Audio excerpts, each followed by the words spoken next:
A girl was about to undress and go to bed, but she found a man lying on her bed. The girl was so scared that she screamed. The man was also startled by the girl. The girl ran out of the room screaming for help, but her family didn't react much. They even dragged the man back as he tried to sneak away.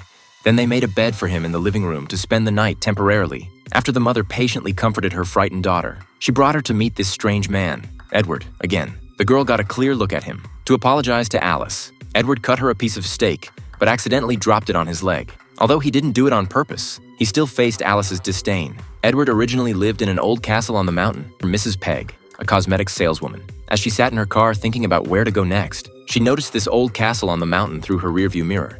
Thinking this family must be wealthy, she drove up the mountain. When she walked through the gate, she was shocked by the sight inside. It was a completely exquisite fairy tale world. However, as she entered the interior of the castle, the machinery inside was covered in cobwebs. When Peg reached the attic, she found a wall covered in paper-cut decor. They were all inspiring newspaper clippings. Just as she was puzzled, she suddenly noticed a person sitting in a dark corner. Peg mustered up the courage to go up and say hello. When she saw his appearance clearly, she was so frightened that she wanted to flee on the spot. But Edward spoke up and told her not to go.